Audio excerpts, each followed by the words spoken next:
All right, class is in session. Let's do another one on this part two of the Andy Stump podcast, Clear Hot podcast. And he's interviewing this guy, John Shipley, former FBI agent, charged with, or he was convicted and served his time. He's already done his time, so I mean, we can give him that.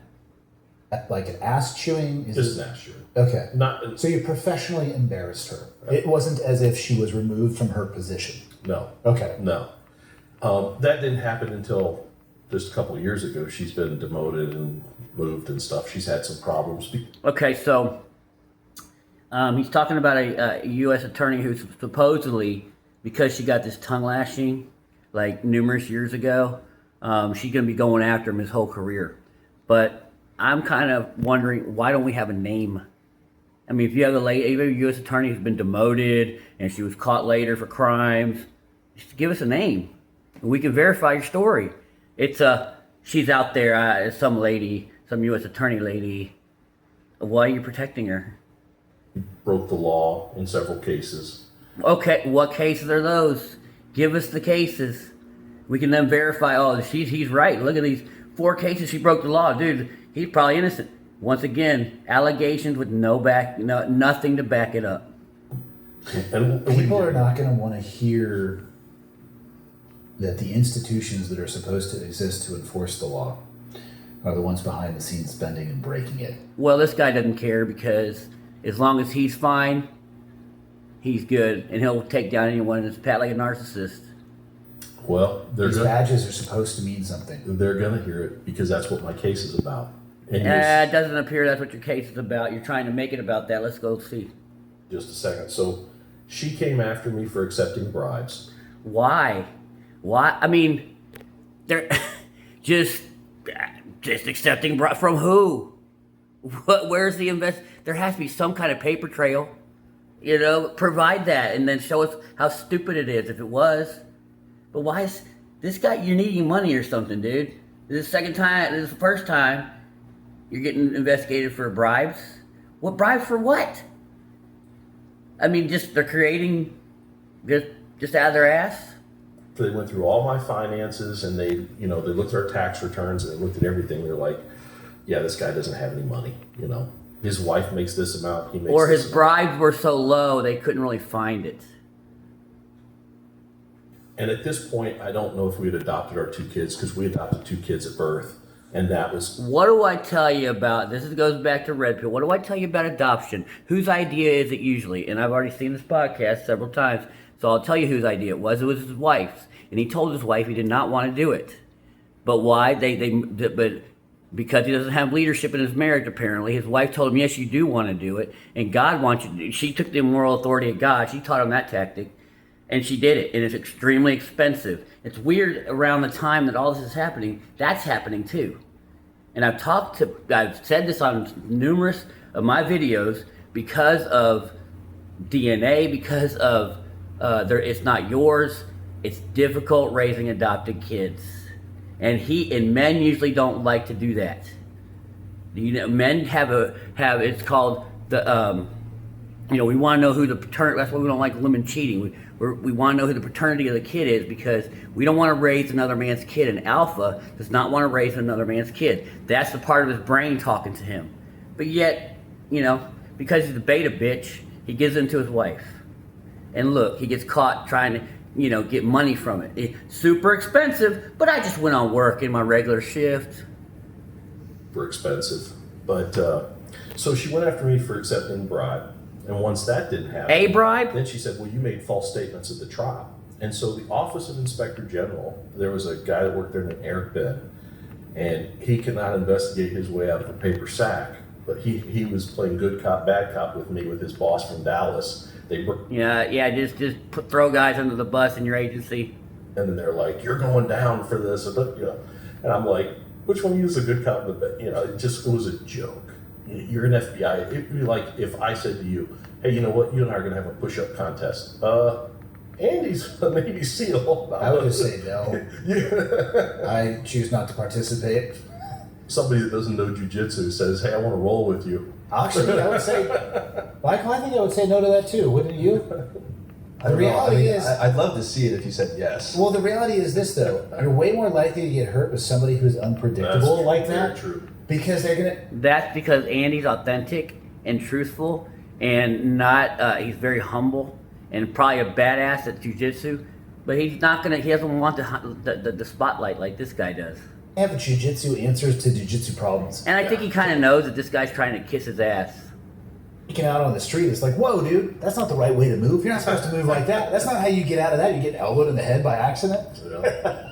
Well, it was crazy. This agent brings me in and he, you did this and you did that. And I was like, no, I didn't. This is like a bad read my- sitcom, but usually though, it's two cops and somebody who's not a cop Yes. that are playing this game. But you're just talking about a room full of federal agents trying to see who has the bigger dick. And see, that's what got me, because I'm sitting there looking at this guy thinking, are you kidding me, dude? Like I haven't been an agent for the last 8 years. Do you guys all pull your badges out and put it out? I assume all FBI guys have them. No, and it's like just like There's a lot of scrubs who are, there's always every agency, every business has a loser.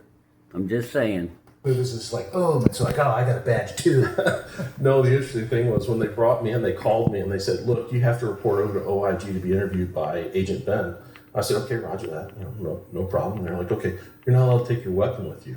I was like, what? And they're like, yeah, you can't take your weapon with you. Don't take an ass baton. Don't take pepper spray or anything like that. I was like, what do you think I'm going to do? Draw my weapon against another federal agent? Like, Yeah. Friend of mine self-deleted. He's a policeman, and they were starting to do an investigation on him. Yeah, people do crazy things. Especially law enforcement officers about to be caught with a crime. Yeah, don't bring your gun. Well, what am I gonna do? What? You're just trying to arrest me and ruin my life and take my career? I don't mind. No, SWAT teams usually arrest law enforcement. but anyway, so I go over there, I get interviewed. They tell me you're likely going to be fired for lack of candor. That's their big thing in the Is bureau. that a fireable offense? It is. Lack of candor. Any organization can cook up something. Do they list out what they consider to be lack of candor, or is Yes. this a subjective? It is very subjective, because we had an agent that had 19 years in the FBI. He started dating a stripper. Yeah. The boss told him, hey, that's conduct unbecoming of an agent to date somebody in the adult entertainment industry. And he said, no, sir, it's not. I've read the MIOG, and according to the manual of investigation. Oh yeah, right. Some guy dating a stripper's read the manual, but once again, it's some cocked up story. We have an agent name. Do we have a stripper's name? And oftentimes, a lot of drug sales and drugs move through strip clubs. A lot of strippers are dealers. I mean, so yeah, it depends on what her record is. If she's got a felony on her record, you're probably not allowed to date a felon. So there's probably more to that story. But yeah, I mean, probably not the best as far as if you're in law enforcement. Probably not the best person to be. I mean, again, it's no shade, but yeah, probably not the best. They're just concerned. But anyway, and once again, though, he offered us no names, no verification. Operational guidelines. There's nothing that precludes me from doing that. Just some story. Pays taxes. It's a legal profession. Yeah, right. I mean, and a lot of strippers, come on, they're doing prostitution, So, is she? We don't know. I mean, anyway. Yes, anyway. And we're dating. And he's like, well, it looks bad, and I don't want that. Well, there is a period, and I think as a law enforcement person, you can probably understand where they're coming from, but it's not just, I'm just simping for some chick and giving up your $120,000, $150,000 a year job for some chick. Well, I don't care, sir. I'm not. I don't care, sir. I'm gonna date her anyway. I'm a simp. I'm in love. You can take my pension, my retirement, my benefits because I'm in love. This simp ass loser. And so they put a surveillance team. They brought them in from another division on TDY money for an extended period. Well, what if she had an old boyfriend that was a cartel member? We don't know. You're just giving us some story. So it could behoove them to follow her. Yeah. Time and paid millions of dollars of government funds to follow this agent around until finally they got something on him. So they brought him in and they said to him, Listen to this Oscar, BS. have you ever used your bureau car for non-official duties? Oh, And my he goes, God. I don't think so. And I they don't think so. Have you ever raped a child? They ask him a bunch of crazy questions. And he goes, no. And, so then they're like, okay, well, we're firing you for lack of candor. He's like, what are you talking about? And they're like, here's a picture of you, and you're picking up your mother, and you took her to the grocery store. I mean, come on. This story right here.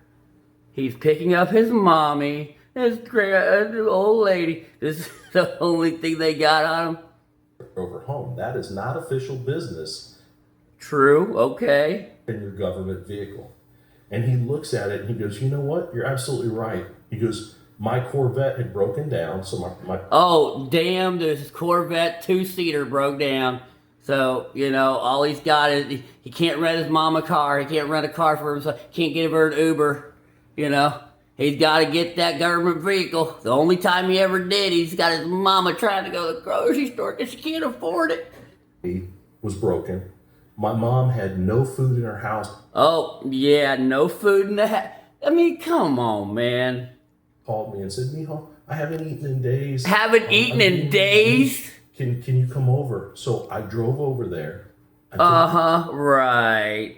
To get groceries. And he said, I'll take 30 days on the bricks for that.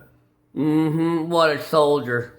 That's what you want to do, because that is... Yeah, but see, even if this story was true, you made yourself liable because you told your boss to fuck off when he told you to stop dating that stripper, so now you're a marked man.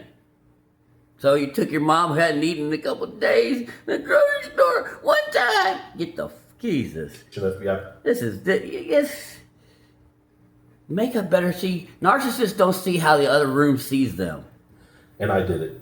And they're like, no, we're firing you. Andy can't Because of believe lack this. of candor. Andy, you We can't caught you in believe a this, lie. man. And the lie was you There's told no us you way. never used your bureau vehicle. There's no way. There's no way. Andy's smart as hell. I love Andy. There's no way he believe this. Anything like that. Is this post 9/11? Yes. So And he was one of the best agents in the terrorism squad. He just happened to be, not only could his mom not eat for a couple of days, and it only happened one time, and his Corvette had to be broke down. He was one of the best. This story. Whew. So they took federal assets and assigned them to a federal officer No, because this didn't happen. until they had some bullshit dirt. Yeah. I mean, at least give us some you can't verify or not verify. I'm just saying on the cover of this, like whatever, on the face value of it, it seems like, well, give me some verification and okay, all right, you give me the name of the guy, the name of the stripper, the time it happened. He gives us nothing. Good on the guy for saying, yeah, man, whatever. Like, I'll take one on the chin. I'll take my hit. Yeah, we're going to fire you for lack of candor. And the interesting thing was they brought that SOG team in. And of course, all of us that are on SOG, we start seeing things that we go, I think there's another team in our division. Either that or we've got some terrorists or something's going on. And so we started raising it. So they came in and they're like, hey, we didn't want to tell you because you guys are all friends with Oscar, but we're following him. And we're actually going to, you guys will have to polygraph and tell whether or not you told Oscar that there's an official investigation against him. And if you do, then you could be fired and you face criminal charges and all sorts of stuff. And we're like, what the? Over dating a stripper?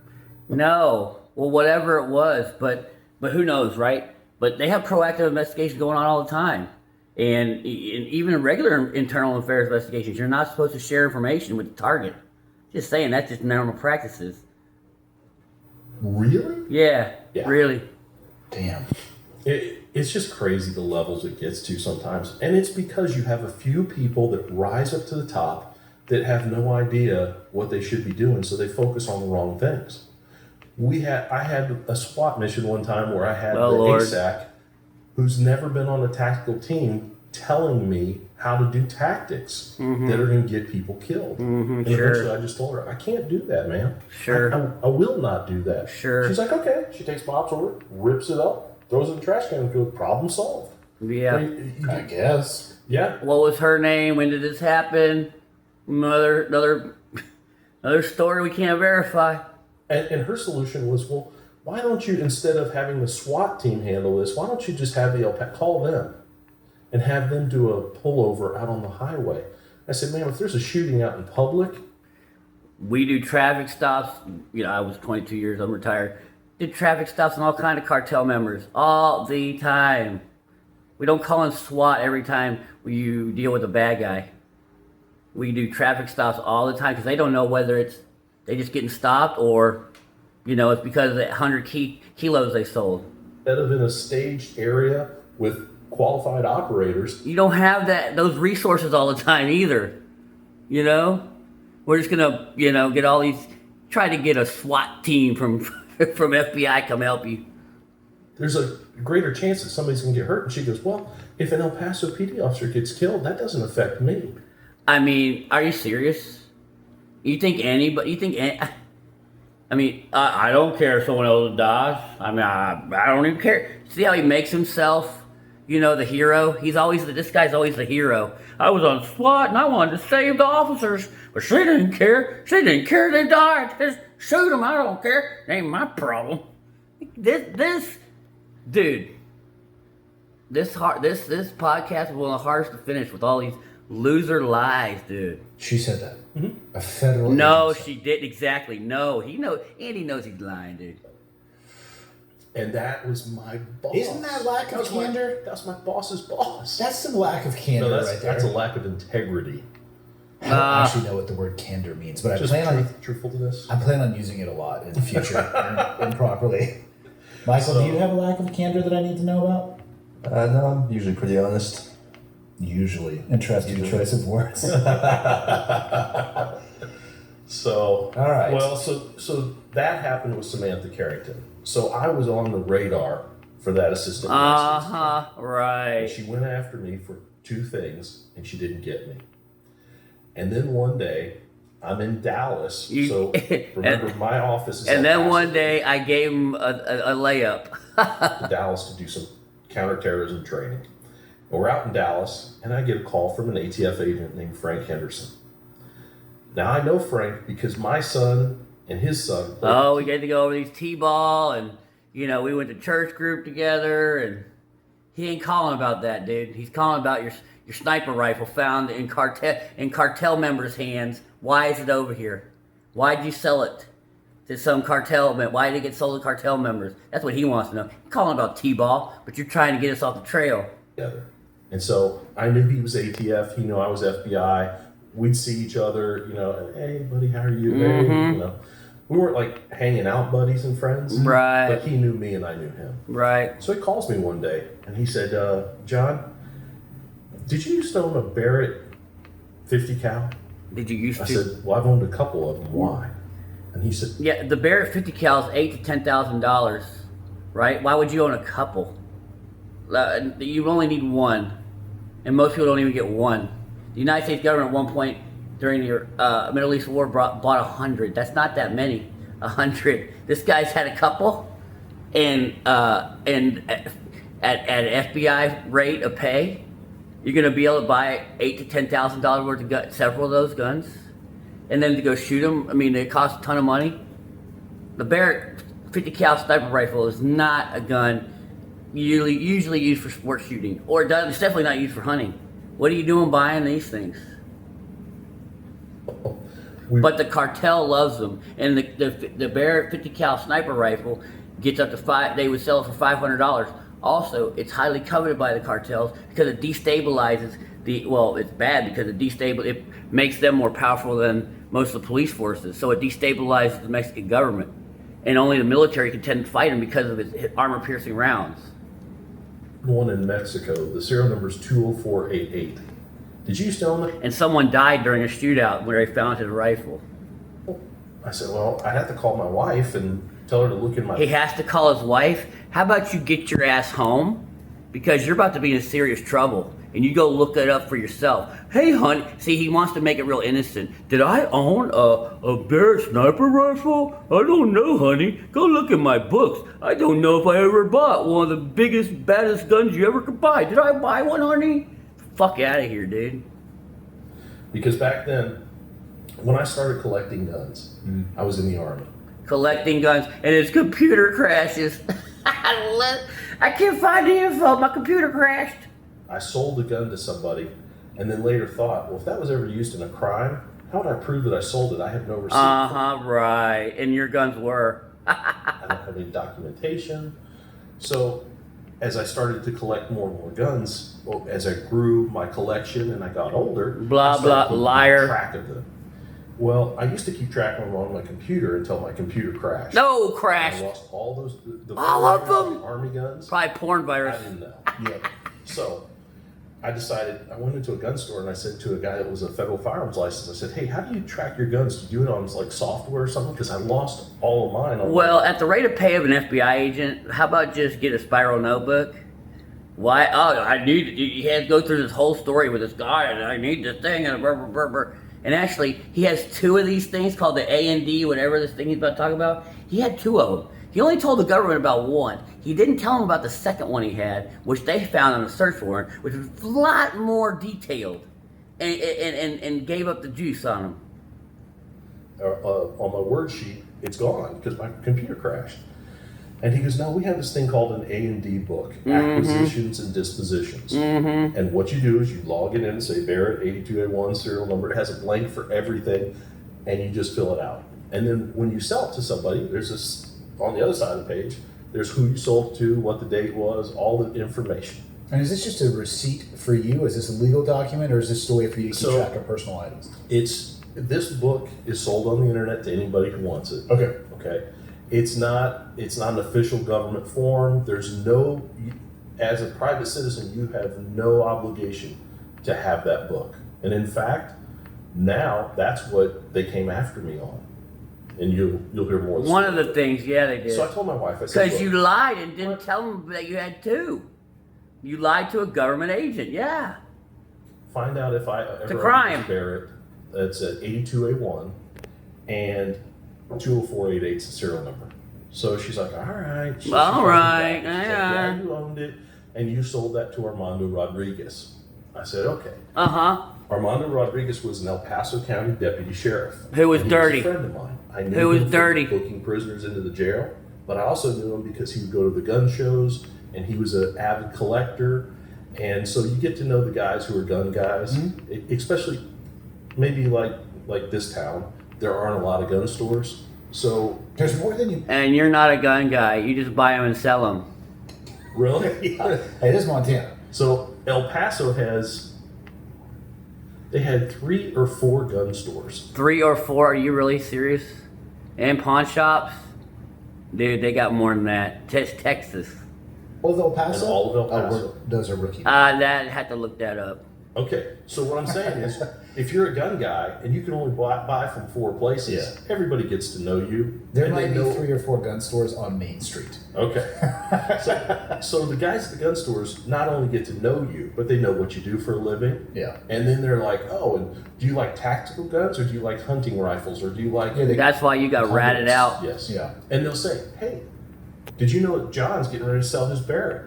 Well, I'd be interested in buying that. Hey, well, here's his number. Give him a call. They do that all the time. Right, sure. Normal, His everyday Barrett. kind of thing. So I said, Everybody be buying them 50 cals all the time. Perfect transaction in And Texas. So in Texas, what makes it a legal transaction in Texas? Person-to-person sales are perfectly legal as long as you don't know that the person is a convicted felon Don't lie on the form. Officer shouldn't be and you don't know that they're mentally unstable. questionable. So he thinks he's got a good plan where I'm going to be what's called a straw purchaser, and I sell it to another guy who then walks it across the border, and I'm going to act like I don't know, and then I'll report it stolen. Deputy. Yeah, but he was So- a good dude. Yeah. I'll tell you something. He stood up when he was supposed to. The government went to him and said, hey, if you testify against John Shipley, you'll go to the front of the bus on cooperation. You may never have to spend a day in jail. And he said, I won't testify against him because he didn't do anything illegal. A prisoner is given a possibility to get off more time, and he gives a damn about you why? Oh, he's such a good guy. Who has virtue in... I mean, all of a sudden you can get morality in prison? Nah. They all snitch each other out. He was one of the guys that actually stood up and said, no, even though you're offering to take me out of prison and let me go home, I'm not going to lie for you. Come on, He ended up man. going to prison too. Yes, he did. No. Oh boy. Yeah. So, Exactly. here's what The guy happened. you sold to the dirty. there you go. And then we'll kind of go into Fast and Furious. Well, let me go into Fast and Furious first. Yeah, I was going to say, because this phone call has already wrapped us into the river of Fast and Furious. Yep. So, when President Bush was president before Obama, he had an operation going on called Operation Wide Receiver. And Who comes? I know. I want it to be one single person's job in an unnamed cubicle. They're like, hey. I'll figure out a cool name. No, they're like, we need one. They're like, guys, what is it? Fire and Blaze, like wide receiver. They're like, yep, nailed it. It's funny. President Bush has this Operation Wide Receiver. Wide receiver was because a firearms dealer named Mike Deddy became an informant for the alcohol, tobacco, firearms, and he was selling receivers, and they were being sold to the cartels. So he went to the ATF and said, hey, there's this dude named Greg who is buying a ton of receivers. They ended up going to a gun show that Mike Deddy was at, and they saw this dude. He bought like 20, and then so this dude ends up having a meeting. They get him on recording. Him and Mike Deddy, the informant, ends up having a recording device. And this guy says, "Hey, what I do is I buy these receivers from you. Why it's called wide receiver, and I take them into Mexico. And they got guys that convert that assemble guns with these receivers I buy from you, and then they convert them into fully auto weapons." So then they started an investigation where he was the informant and he was doing all these gun sales. And what happens is they lose track of the guns. And the same thing happens in Fast and Furious. They actually put tracking devices into rifles like AK-47s, SKSs, AR-15s, and they were going to let them go into Mexico so that they could start finding out the areas that the cartel, were concentrated at. Were they functional? They were when they went across the border. The problem was the battery wouldn't last long enough, and they sometimes fail. Well, the tracking devices weren't used very often, and sometimes the batteries would go out. It was hard to, and that's what they've learned is if you let these guns go into Mexico, they start moving pretty quickly, and so you lose track of them. It's not necessarily that anyone's trying to do anything bad. It's that it's hard to, then they had a wire in the Fast and Furious. They ended up having a wiretap, but the crooks ended up changing phones so much, and it takes so long to do a wiretap affidavit that it was hard to get anything on these guys. So it wasn't necessarily that anyone was trying to screw up. It's just the nature of the business. And sometimes they would take them across and they'd put them in a house and they'd wait for 2 or 3 weeks, and then they send them to another part of Mexico. Well, that battery's already gone, and now we have no intel. And now the government is knowing or facilitating that the sale or transfer is taking place. Yes. Correct. Which that's it is. Okay. It's murky. At least they had a clear objective and a somewhat attainable outcome. But it failed, and the President of the United States said, shut it down. And he did. To his credit, President Bush said, I tried this thinking we'd get this, but we can't do it right now. We don't have the technology. Shut it down. I don't think that's why. I can't remember why they shut it down. They shut it down, I think, because one of the guys gets arrested. I think that's why it gets shut down. Anyway, I can't remember why, but it wasn't Bush. Give them another gun. How many weapons passed the board? 475, something like that. Don't know. I really don't know. We'd have to look that up. Operation Wide. I have not heard of this wide receiver. Yep. It predated Operation Fast and Furious. Oh, let's take a guess. 500. I'd say that's pretty fair. 300 to 450.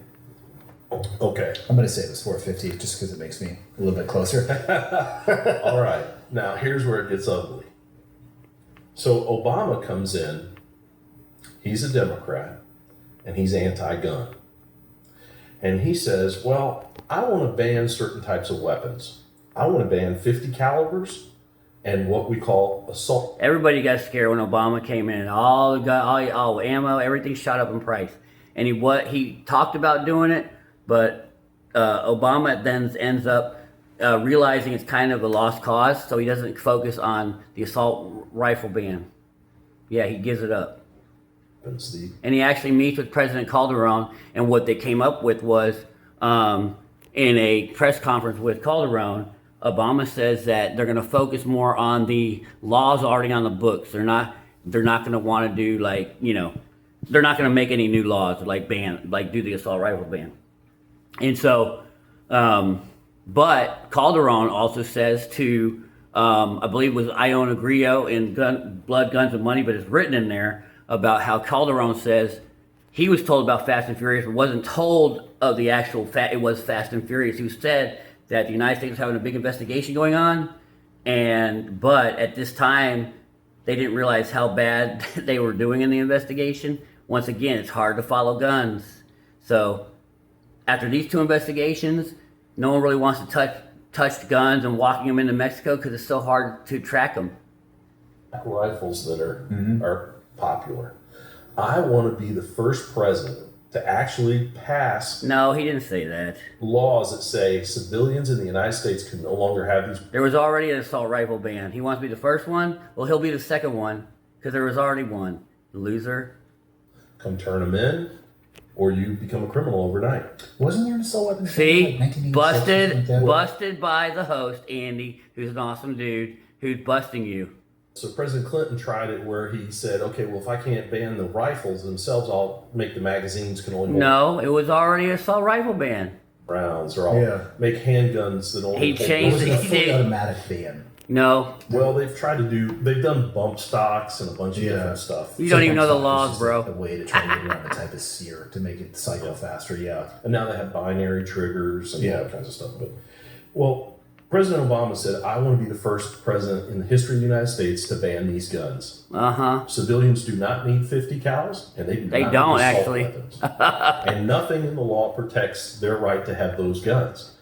The problem he had was Gun Owners of America and the NRA and this little document called the Constitution. Well, the NRA and the gun laws are very well protected, which I remember, a lifetime member of the NRA, so they're very well protected. So, yeah, that's always been a thing. Say there are some things out there that buttress up against his statements. So he said, well, if I can't beat them, then I'm going to engineer a problem, and then I'm going to swoop in and solve. So this is a conspiracy theory that he's acting like it's fact. It's a conspiracy theory, which conspiracy theories are always going to say. They're going to say that it's true, but it's not. And by the way, what also makes it seem like it's not true is Calderon was told about it, the president of Mexico at the time. Also, in addition to that, was Mexican politics and the gun violence going on down there. It doesn't really register on the politics in America, whether it's big, good, bad, or ugly. It's just not. It doesn't register. So what? The cartels get more guns. They were already getting more guns, but United States citizens don't really care about this problem. And I'm going to be the hero. Hero of what? Kind of like this. Andy, you live next door to me. I come over and I set your house on fire. And then I run back to my house and I call 911 and say, Andy's house is on. We get it, dude. We get it. But this wasn't the case. It's a conspiracy theory. Send everybody. And then I go over and I beat on your door and I'm like, Andy. And you come out and you're like, John, I was dead as... This has nothing to do with Fast and Furious. You're trying to report this conspiracy theory. Thank God you beat on my door. You saved my life. Even the whistleblower, Dodson, said that he doesn't think it was this. He doesn't believe in this conspiracy theory. He basically thinks that it was at the right time, the wrong agents, and just a bunch of things happened. He blew the whistle on it, but he said it was just a messed up investigation, and And so one of the whistleblowers even said and wrote a book about it. It wasn't a conspiracy theory like this guy's saying. Hero? Hell no. No, you're a criminal. Yeah, I'm a criminal. Listen, I love, he constantly virtue signals. Hell no, hell no. The peril. I put you into that. That's exactly what President Obama did. No, he didn't. I hear all Like, these. It's not. No. Yes, and This is. I'm sorry, Andy. He put you through this, but this is the conspiracy theory that Nuts tried to say. Gun Nuts. this is what you have to understand. No, we don't. No, we don't. No, because you're trying to further your bullshit narrative. Come on and say, well, he tried this program to target. Go get blood, guns, and money, and then go get. I think it's Paul Dotson or John Dotson, the whistleblower from ATF. Go get his book before you believe this loser. Tells him, no, that is all fluff. That is bullshit. He did not do that. Is the paperwork, though, that is behind Fast and Furious, does it align with that? No. We don't know because President Obama claimed executive privilege over it and he sealed all the documents. Not all of them. That's convenient. I'll get to why he did that in a second. But Sure what you he will. decided to do was he said, look, we're going to take all these gun stores along the southwest border of Mexico, from California all the way to Texas, and we're going to go in there with ATF agents. And the ATF agents are going to tell Another false story. This is not what happened. Group 7 from the ATF was the one that started Fast and Furious, and it had some personality problems. And which Dodson, go get his book, go get Blood, Guns, and Money, Ion Ogrillo's book. This did not happen. It was found that they were following guys that were buying tons of weapons from these stores, but it was really only 5 in Phoenix, Arizona, were the main sellers of these weapons. It wasn't along the whole southern border. The ATF did not go out like an army and tell these guys that to sell weapons. No, it didn't happen.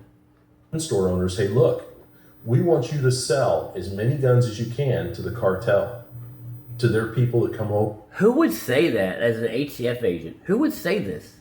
By the way, I'll also add that at this time, you have major border crossings of illegal immigrants and major drug trafficking going on. So you have major cartel violence rising in Mexico. So trafficking a gun going south from the United States was not a hard sell. That's why they were selling up to 75 guns at a pop at these gun stores in Phoenix. It was like, selling iced Eskimos. It was like, yeah, this is simple. We'll do this. But they didn't have to create a market. You don't have to create a drug market. There's users everywhere. Well, they didn't have to create a gun market for in Mexico where there's high violence. These agents don't have to go to every gun store on the southern border and tell them to sell, because they would be definitely be exposed at that point.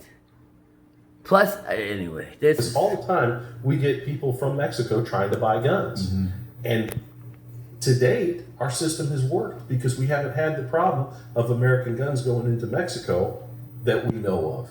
Because we didn't have assholes like you buying and selling it trying to get money. Preface that. So he creates the problem. He tells them, now imagine you're a gun store owner. I'm an ATF agent and I walk into you and I say, hey, look, we have this big undercover operation going on where we're targeting the cartel and we need your help. They weren't targeting the cartel.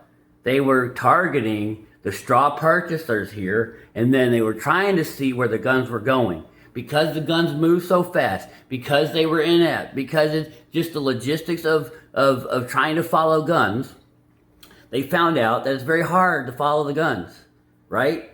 So that's why you had what was going on. You're good. It was, but a conspiracy theorist is, you got the government, they're coming in here and they're going to pressure you. Come on, man. I don't know if I want to help you. Well, here's what you have to do. Sell 1,000 guns a month to the cartel and you get it. Where are you getting your info? Prove that they had that document. Prove this. Give me one guy that's going to talk on the record. He can't. What a conspiracy loser, dude. And we're going to give you immunity from prosecution. You'll never be. Somebody said that, really. What gun owner, what gun, federal firearms dealer is going to tell you that? Get the hell out of here, dude. Prove it. Provide one person. Because they went to every gun store. You only need one. And that'll cost the dude his career. And you say to yourself, well, wait a second, I usually sell 500 guns a month. And you're going to let me sell an extra 2,000 guns a month if I can? And I can't be prosecuted? You just said they demanded it. It's a windfall in cash. and I have immunity. Are Yes. they that upfront about it? Yeah. Exactly. Once again, badass Andy pushed him back. He's letting. See, I didn't know yet. Andy knows he's full of shit. Having this conversation across the counter. How do you do Yeah. this? Do you use, hey man, do you guys Exactly. have an office? I need to Well, talk with you. Guess Yeah. who else holds that FFL holder's license? Andy ain't buying your ATF. bullshit. So the ATF Andy ain't can buying come your in and bullshit, say, hey, dude. you're either going to cooperate or your next inspection, you're likely going to fail and your license is going to get pulled. Yeah, they get some leverage. They have They had like 20. They had like 20 like ATF agents for like I don't know what it was. Anyway, they can't do most of their audits anyway because there's so many gun stores. This is bunk. tremendous leverage on a gun store owner. So President Obama said, along that border, we're going to start selling guns. They didn't put a single tracking device. Then why'd you buy your guns in Missouri? One of those guns. Not one of them. They wanted those guns to go into Mexico and be found at scenes of murders and mass. Sure. And then they Didn't wanted happen. to document that. Didn't happen. With ATF agents going over there and investigating it. And then they wanted to say, the problem is our current laws are not strong enough. No. We have thousands of guns that here are the reports that show all these guns were recovered in Chihuahua. No, what Dodson said, one of the whistleblowers said, that it was good people trying to do good things, got sideways in an investigation, and they wanted to make the big bust. Everybody wanted to make the big bust. There was a little bit of ambitious nature, and they were waiting. Everyone wanted to make the, we got this amount of guns, but once, it was a sunk cost fallacy. The investigation, they were losing more guns, but they were like, we invested so much already, we want to stick in and get something, and we'll get a big name, maybe some cartel member, and it was a little bit of too much hubris, amongst the team, and then it fell apart. Mexico or Sinaloa or all these different places. Here's all the proof, and now we need to lock this down. No more 50 cals, no more AR-15s, no more AK-47s. But doesn't that just take a few people with a conscience who are FFL owners? Fact. See, once again, perfect. He pushing back, but because you can't deny him. Yeah. Facts, Andy. Be like, yeah, but we were also instructed by our government Hey, facts. to Facts. increase the velocity. Facts. And they would be prosecuted, yes. And they would be prosecuted and put in jail. And anybody telling a gun store to do that would lose his job, would lose all his pension, would lose his retirement, would lose his medical benefits, would lose his, they make a good 6-figure salary, close to $200,000, depending with all whatever. But yeah, in their government car, they ain't giving up all that stuff for this little bullshit investigation. Hell no. Increase the due diligence that we were doing to the people. That you would think that they would have that integrity, but here's the other thing. They If do. they went against ATF and against the government, those are the people that hold their very license. And maybe ATF He's pushing this bullshit once again. Yeah, no, they hold their license. Who cares? You just got an ATF agent dead to rights telling me to do something illegal. But he holds his license. That's all he's got. That's all you got. You said it 3 times. arrests them and says, you sold these guns illegally. And Wait. How do you sell the guns illegally? They just said to sell them. He's changing the... Come on, man. Make up your mind. You just said they had immunity. the federal government has billions of dollars to get attorneys to fight things. You and I don't have the type of resources to fight it. So don't I break can the tell you, law. When I went to trial in my case, I spent roughly 80 grand.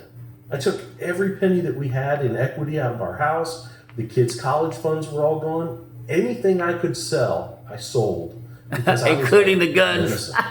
And I'm going to fight this. But when you realize $80,000 to the government is nothing. It is true. That is absolutely true. The government has unlimited resources and unlimited time. So it behooves you not to break the law at all. They'll get you. They had 4 attorneys on my case, working my case. I had 1. And I could barely afford the guy. Do you really think it was that calculated? No. There's no question. It was about not. it. There is no question. No, there is question, and it was not. There's huge questions in Fast and Furious. And if you have redacted documents and all this executive privilege, like I'm using your words, then there's a lot of information. There's a lot of areas where we don't know the facts. so you can drive a Mack truck in there with a conspiracy theory.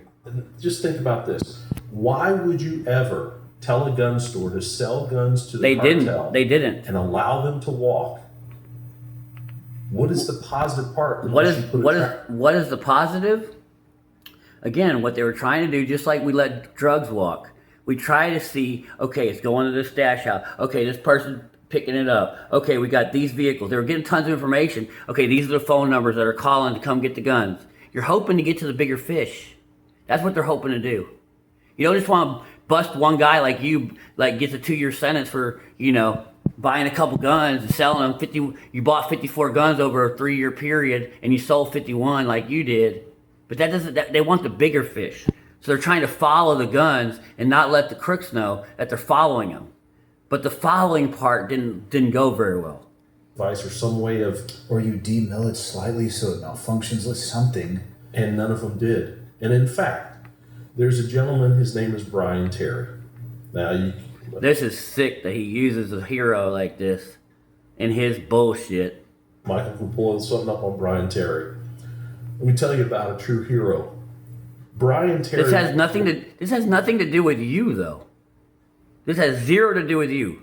It does prove that that Fast and Furious was a bunk ass investigation, but it has nothing to do with your case. It actually makes you look worse because you sold guns that the cartel eventually got because one of yours was found that they had bought.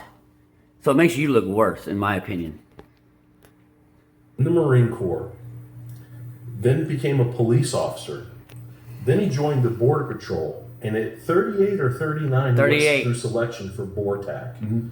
Hard selection phase. They bring Special Forces guys from the Q course in. His nickname was Superman. He's very good. He's very strong. Very good man. Selection phase. It's brutal. Yep.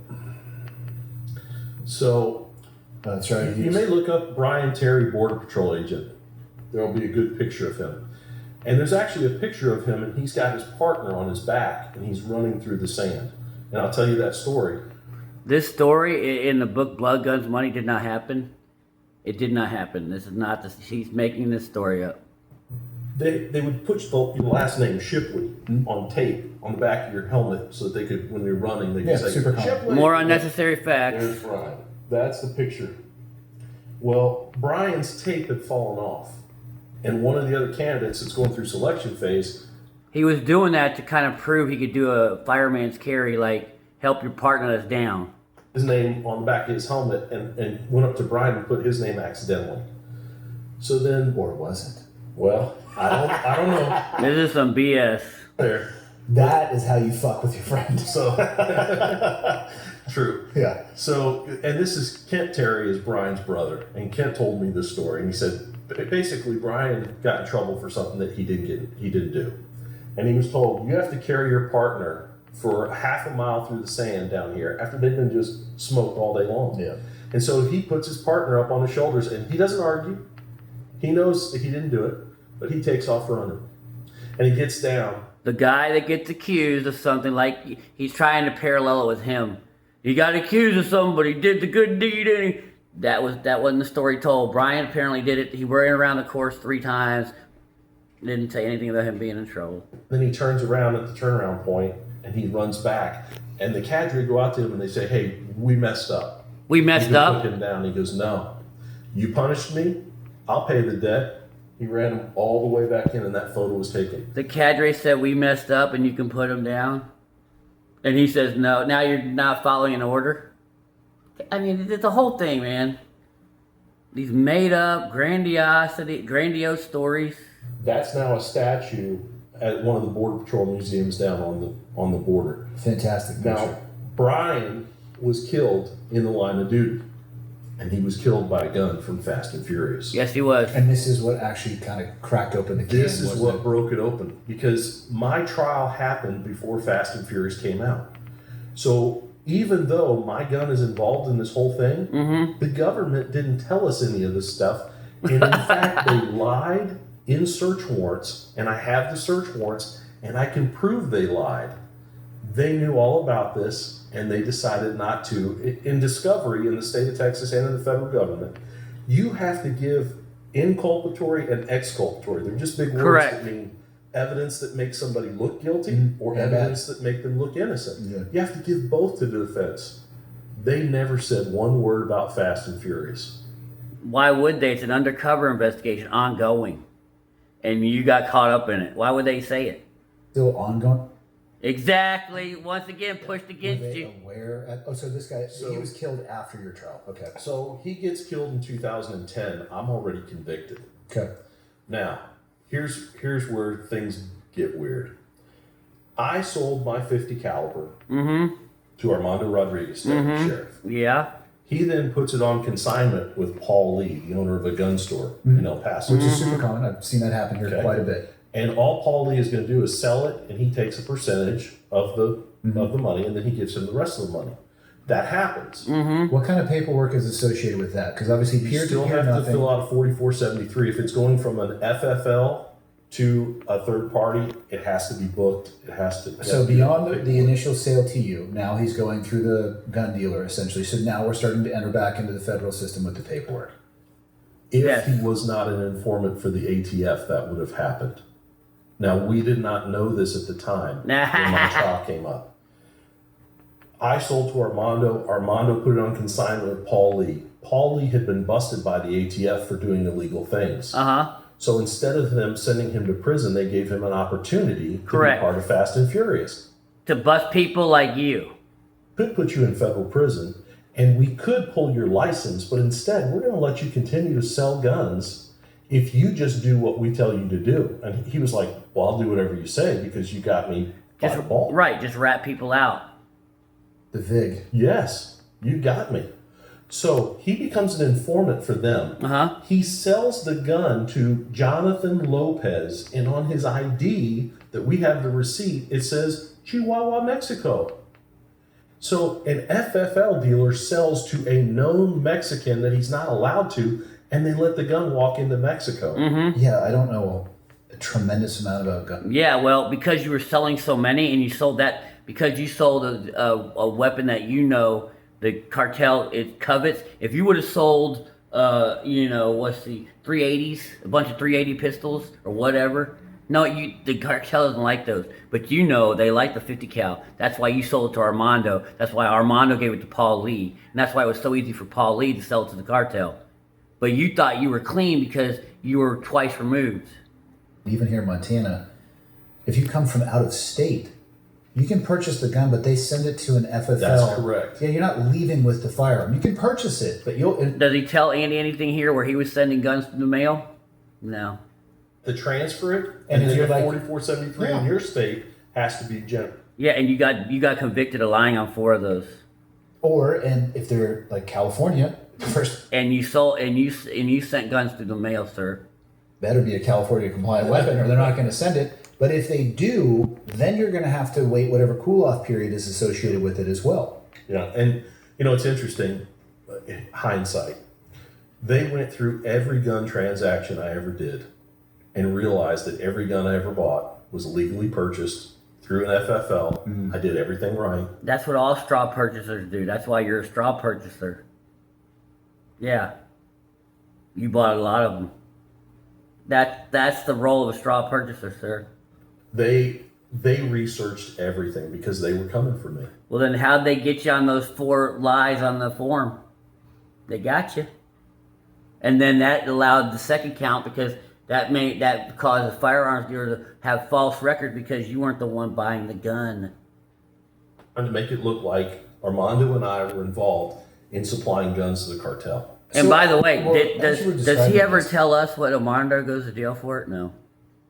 Armando is the one who went through the FFL to use it as a consignment. What does that have to do with you? Were they saying that it was you Nothing. behind the scenes facilitating this? Like No. you're already a step removed. So here's the thing. If I sell a car to Michael, Yeah. Michael sells it to you, and you sell it to Juan. yeah, you're way And upstream. Juan traffics drugs with that car. Are they going to come back and say, well, you own that piece of property, and so did he, and so did he? Yeah, but you got too caught up in it, and you lied on forms apparently, and you sent guns through the mail. You were too caught up, and in 3 years you had guns you were trying to sell guns on a website 200 times. So I think you got too caught up in it and didn't realize you started lying on forms and stuff, sending it through the mail, which wasn't supposed to do, and then you lied to a government official.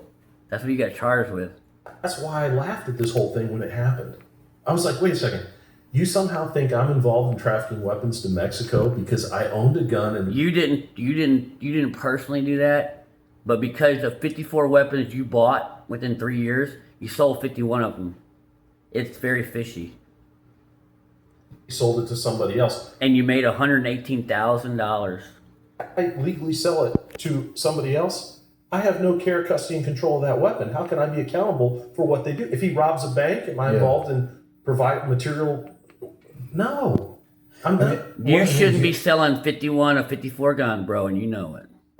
One of the articles I found is they looked at your history and the volume of gun sales that you had. Exactly. Was 100 over 3 years or something like that? 200. And they used that to say that you weren't a hobbyist. Oh, let me tell you, it gets worse than that. Gets worse than that, really. I sold 0.3 guns or purchased 0.3 guns a month.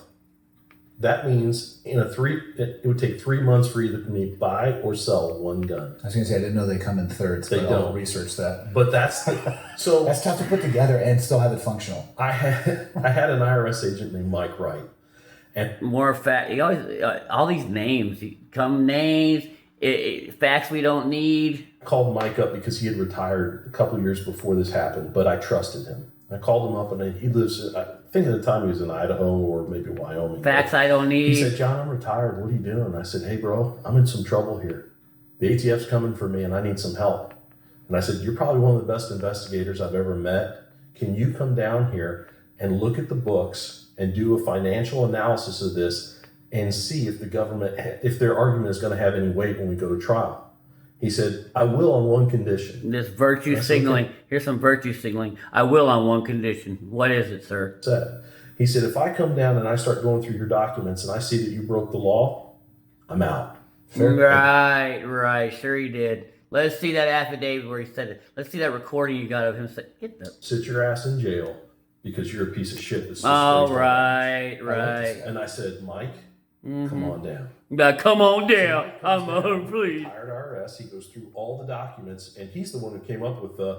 Well, according to the time and how many guns you sold or purchased, you bought or sold 0.3 guns a month. He's like, So where did the papers come up with this 100 in 3 years? Which would be what? I can't even do math on that. I have to get on my iPhone. 3.5 per month? 3.6. Well, now he did the math. Where did they get that number? I Where- don't know. I don't know. That's all you got? They came up with all kinds To of catch a number, crazy Came up with all kinds of crazy, accusations. And let me tell you this. I thought they came to me ahead of time. And they See, if you were really authentic, you'd say like, yeah, it did seem like a lot, but he didn't even tell us how many you bought. How can you verify how many you bought in 3 years? John, we know that you just adopted 2 kids. They're like 3 and 4 years old at the time. Well, 5 and 4. And they said, and you're an FBI agent. Do you know what they do to FBI agents in federal prison? It's not going to be pleasant. So we'll tell you what. You pick any one of these 6 charges. You plead. They don't do this. Whatever. One of them will drop the other 5, and we will give you probation. You will never serve a day in jail. This is your own agency saying this to you? This is the United States Attorney's Office in OPEC. I doubt they did that. Or he's too narcissistic and tried to take his case to trial. Like a lot of narcissists do. They don't realize how bad it looks. They can't read a room. Like, he can't read this room that everyone knows he's probably lying. And I said to them, you're asking me to go into a court of law and to lie under oath and say I did something that I didn't do. And I said, I will never do that. Oh, Lord, here we go. Virtue signal. But I'll lie on 4473 form for you. 4 times what I got convicted of. At trial, and I will testify at trial. And I lied to a government agent, which I also got convicted of. I testified for 2 full days. Now, there's a million little things about this that were just not fair, but so they offered me probation, and I wouldn't take it. I was like, no, I'm going to trial. So I bring in Mike Wright. He looks at everything. I bring in Brad Johnson, my sniper partner. He's like, I can testify to this and that. And we had a good defense and we were going forward. The only problem was we didn't know about Fast and Furious. Don't. Yep, and he was trying to save his job. You know, if he takes his probation, he loses his job. And to go into federal court and say, Your Honor, Mr. Shipley's not involved in illegally selling guns or dealing firearms without a license or doing any of this stuff. But the it's the government ATF that's doing it. They'd have laughed us out of that courtroom.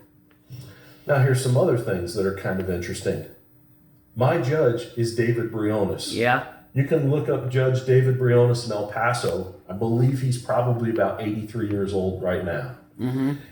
His sister was a lady named Dolores Briones. Mm-hmm. Dolores Briones was the county judge who was embezzling money from special needs foundation funds. Uh-huh. And the FBI, the ones that arrested her.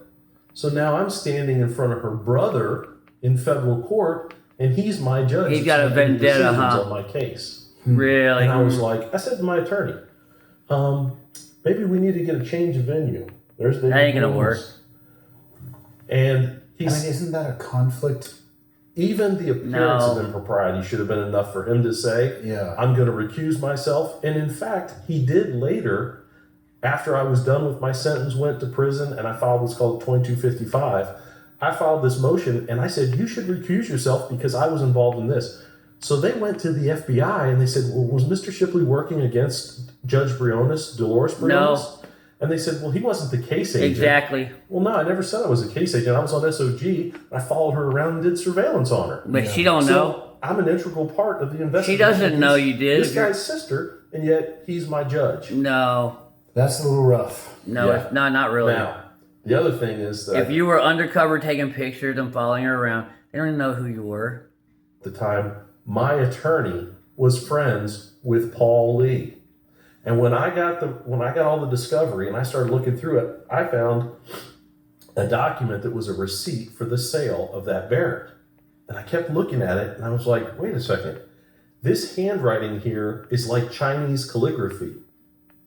That's because Paul Lee sold the gun to Jonathan Lopez that was trafficking to Mexico. The ATF knew that, yet when the Mexican government recovered it and said, how did this gun get out of our country? The ATF didn't want to go, oh, well, he caught us. We're sending thousands of guns over there because the president wants to ban those guns. They're Whatever. not going to fess up to that. So what do? They say, well, we're going to investigate that. And that's when they start looking at us. Now, That's when you got busted. when this happened, I didn't know about Fast and Furious. Right. But now, looking back on things, I see things like the lies in the search warrant.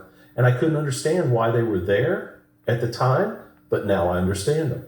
Let me explain that. They did a search warrant for my house, and they wanted to come in and see how many guns I had in my house and any documents or anything else. They could have just asked me. I'd have given them consent. Bullshit. I wouldn't. Never done anything illegal. But they said, no, we're going to get a search warrant for your house. So I get called into the And they wouldn't do a voluntary. Yeah, they got enough to do a search warrant. They'll do a search warrant. office one day. The boss calls me and he says, John, I need you to take off your weapon and hand it to me. I need you to hand me your cell phone. I think we're going in the skiff or something. So I'm like, yes, sir.